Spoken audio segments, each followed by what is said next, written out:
Recently, we heard of the sudden demise of the Deputy Governor of Bayelsa State, who is Senator Lawrence Ewhrudjakpo. You know, it's quite sad. In recent times, the Governor of Bayelsa State, Duoye Diri, he defected from the PDP to APC. However, the Deputy Governor said he will not join him in defecting.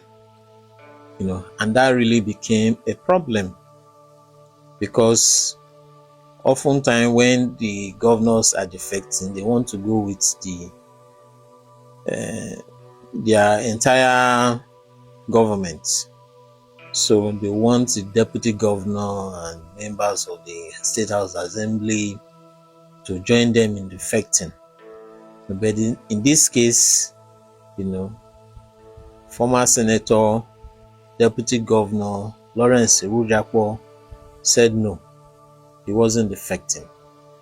At the point the State House of Assembly threatened to impeach him, at the point the governor spoke, where he said that he will not force the deputy governor to defect.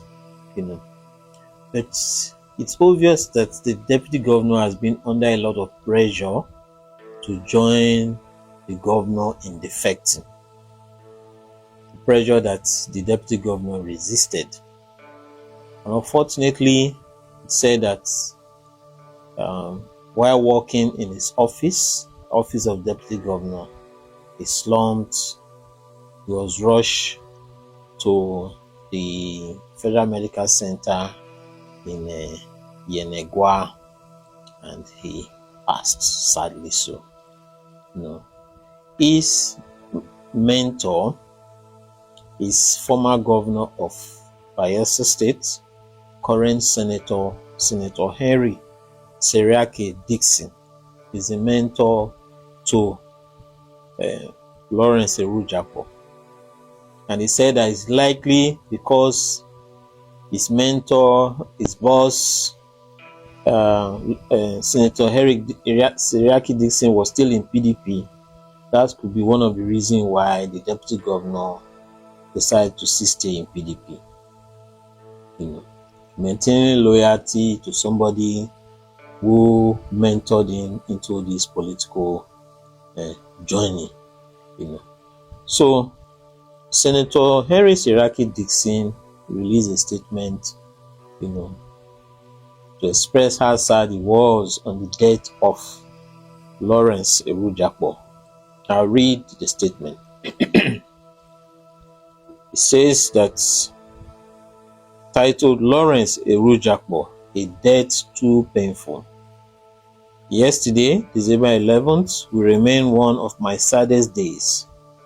I was already gearing up to be part of the screening of the ambassadorial nominees as Vice Chairman of the Senate Committee on Foreign Affairs when I received a call about the medical emergency involving His Excellency Senator Lawrence Ewhrudjakpo, the Deputy Governor of Bayelsa State.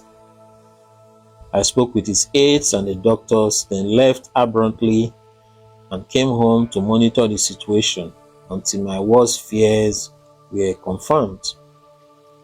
I have been saddened and heartbroken since his death was confirmed. We have lost a most selfless, dedicated, honest, and loyal public servant and politician. I have personally lost a dependable, loyal, and principled mentee who was committed to the causes we pursue in public service.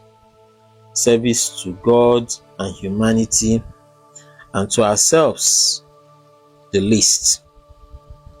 Dr. Ewhrudjakpo was clearly the best among my political mentees, a rare combination of competence, intellect, loyalty, and selflessness.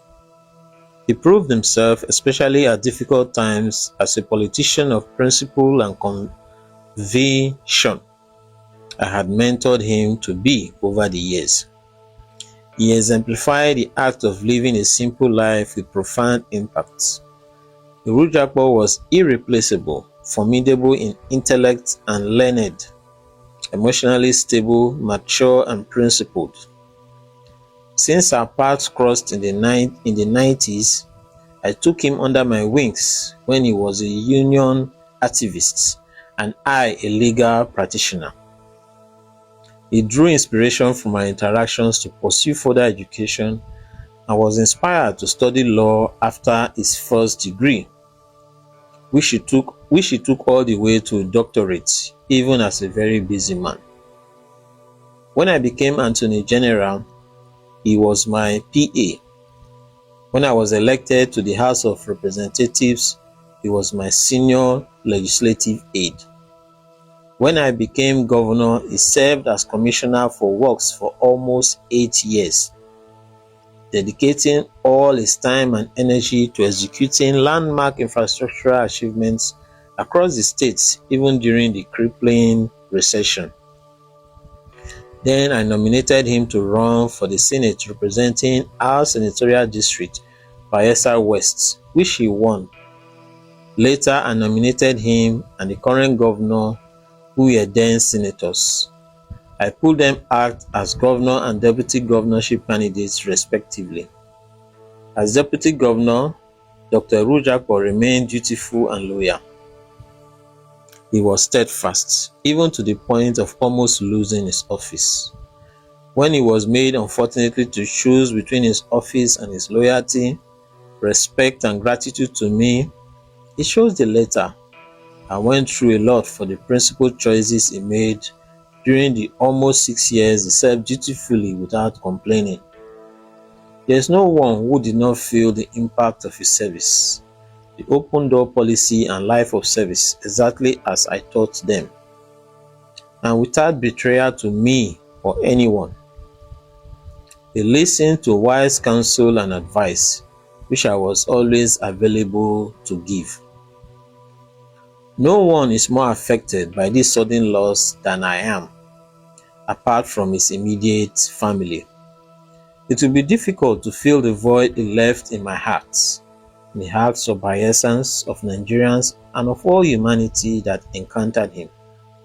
Follow strictly the creed I teach all my mentees. Service to man is service to God, with to ourselves the least. While we are devastated by this sudden and untimely loss, we must remain proud of his record of honest, dedicated, selfless, loyal, and principled service to God and humanity to the very end. He will be sorely missed. In fact, I do not believe I can find any replacement for Dr. Lawrence Ewhrudjakpo. So this is a touching tribute from Senator Seriake Dickson, political mentor and a long-term mentor of Lawrence Ewhrudjakpo. The governor of Bayelsa State, Duoye Diri, when he received former President Goodluck Jonathan, Goodluck Jonathan went to pay condolence to the governor and also to the family of Ewhrudjakpo. Governor Duoye Diri said he had ordered an autopsy to be carried out on Dr. Lawrence Ewhrudjakpo to uncover the actual cause of his death. And the governor said that the death of the deputy governor should not be politicized. So that's one thing. Then Goodluck Jonathan said that we should be conscious about our health, which is a very important point. We should be conscious about our health. So, as regards to the health, I want to make some comments on that. Dr. Lawrence Ewhrudjakpo was said to have slumped in his office, and he was rushed to Federal Medical Center Yenagoa, and he was later confirmed dead. One thing we do know is that one of the leading causes of death globally